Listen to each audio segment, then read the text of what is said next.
Voilà, bonjour à tous, nouvelle vidéo. Est-ce que c'est pas un peu ridicule d'être en manteau fin mai? J'ai dans la semaine, j'ai des pieds de tomates qui sont devenus mourants à cause du froid. Un peu particulier. Mais aujourd'hui, j'introduis sur le climat et du potager. Et bien c'est en lien avec la vidéo du jour, puisque je vais faire une vidéo qui fait suite à ma précédente vidéo sur ma ferme Saint-Tropique en logarithme base 2. Voilà, parce que j'ai revu un peu tout ça et j'ai des nouvelles choses à apporter. Si vous n'avez pas vu la vidéo, je vous invite à aller la voir avant de voir celle-là.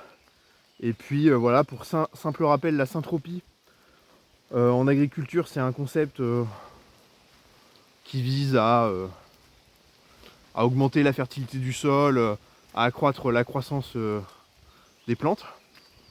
Et donc ça passe par un concept notamment de densification, c'est-à-dire de planter assez dense, tout un tas d'espèces, de diversification, de création de biomasse rapide pour justement venir produire une grosse quantité qui va participer à enrichir le sol avec suffisamment de diversification pour pas qu'il y ait de concurrence et que ça fasse en gros une petite zone végétale prospère. Et donc c'est ce concept qui m'a inspiré donc une hypothèse dans Miners Wars qui serait justement de... Donc à la base j'étais parti, donc comme dans la précédente vidéo, sur avoir toute une gamme de mineurs en base logarithme 2, en logarithme base 2. Et en fait je me suis aperçu en écumant le marché secondaire, différentes collections, que le logarithme base 24 m'avait l'air intéressant. Bon, alors j'ai commencé à l'ajouter à ma liste en me disant ah je vais pas prendre que le logarithme base 2, je vais aussi prendre le logarithme base 24. Puis voilà. Avant d'en arriver au fait que tout ça, en fait, toutes ces réflexions de puissance basées uniquement sur les logarithmes, en fait, c'était pas pertinent parce que je me suis aperçu tout simplement la dernière fois en faisant une création de mineurs. Il y avait un détail, c'est vrai que on connaît, si vous êtes des nouveaux sur GoMining, vous en avez conscience, si vous êtes plus ancien aussi, mais c'est vrai qu'on n'y prête pas trop attention, enfin moi j'y prêtais pas du tout attention. C'est le fait qu'il nous propose des niveaux de mineurs, que ce soit quand vous créez un nouveau mineur, il est niveau 1 avec un TH, etc. Et de la même manière, quand vous l'améliorez, vous avez ces fameux niveaux. Et on vous propose d'ailleurs, si vous cliquez sur plus, machin, etc., de passer au niveau supérieur. Et il s'avère que ces niveaux correspondent à une partie de logarithme en base 2, une partie de logarithme en base 24 et encore d'autres paliers. Mais en fait, il n'y a pas tous les logarithmes en base 2, le logarithme base 2, il n'y a pas tout le logarithme en base 24. Ils sont respectés au début, c'est-à-dire que jusqu'à 128 TH, vous avez parfaitement base 24 et le base 2. Mais c'est pas vrai pour toutes les puissances.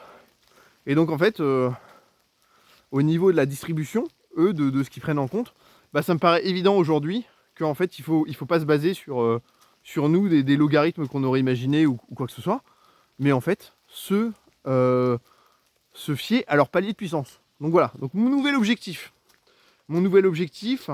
c'est maintenant d'avoir un mineur de chaque niveau, des niveaux proposés par GoMining. Voilà, donc le principe pour ce à quoi sert ce test et pourquoi je fais ça. Donc c'est une hypothèse sur donc les probabilités d'avoir un bloc. Ça diminuerait la variabilité. Donc ça augmenterait pas forcément, hein, de ce que j'ai compris, ça augmenterait pas forcément les nombres de blocs que je vais toucher en Miners Wars, mais ça réduirait fortement la chance de toucher un bloc. Donc voilà, j'aurai mes gains Miners Wars plus réguliers. Si vous êtes dans Miners Wars, vous savez que les variétés peuvent être énormes et qu'on peut avoir des mois, des semaines entières où on a des cycles bas, etc., des cycles un peu plus hauts après. Mais mentalement, ça peut être compliqué pour les gens dans Miners Wars, surtout quand ils ont commencé à mettre un gros billet et qu'ils attendent un beau retour là-dedans. Et donc voilà, donc j'encourage personne à le faire, hein. Moi je le fais, ça me fait très plaisir de le faire d'une part. Voilà, je trouve ça très cool de tester. Je trouve ça aussi, c'est une expérience pour toute la communauté. Si on voit, hein, plus le temps va passer, plus ma ferme Saint-Tropique va commencer à regarder, merde, je fais vautrer, va commencer à ressembler à quelque chose. Et plus on verra justement dans mes récompenses, dans mes choses de bloc, pour ceux qui ont des fermes à peu près équivalentes, vous pourrez comparer. Moi je comparerai évidemment avec des gens dans le clan qui ont des puissances similaires, etc. Et on pourra voir justement s'il y a un effet positif à avoir ce type de ferme. Parce qu'il faut bien comprendre une chose, c'est que faire ce type de ferme là, bon déjà c'est assez long, hein. Là on repassera vous repasserez dans 6 mois. De toute façon je ferai des vidéos prochainement de présentation de ma ferme, etc. Mais on fera des points réguliers, mais c'est vrai que ça va mettre du temps, parce que j'ai pas prévu de réinvestir une grosse somme sur GoMining. J'ai pas les moyens là de remettre beaucoup d'argent dessus. Donc c'est simplement moi mes simples réinvestissements qui vont me permettre de maintenant de financer ma nouvelle ferme et de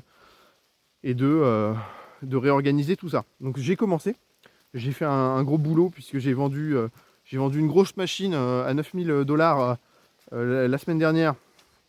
J'ai réussi à la vendre, je l'ai un peu bradé.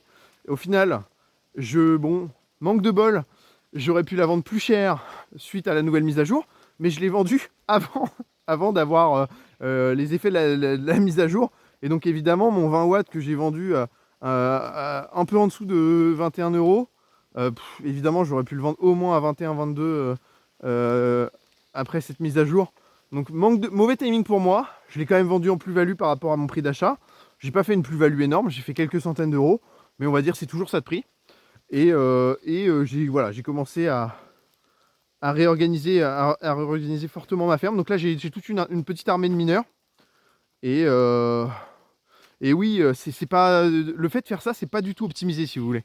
Parce que au lieu de dépenser mes TH dans mes meilleures machines ou de réinvestir dans une nouvelle greedy machine là, que je viens d'investir qui va m'apporter à terme une très bonne rentabilité, bah, je me retrouve comme un idiot à acheter du 20 watts, à acheter différents petits mineurs ou même à surpayer là au début là, des 28 watts pour justement avoir le nombre suffisant.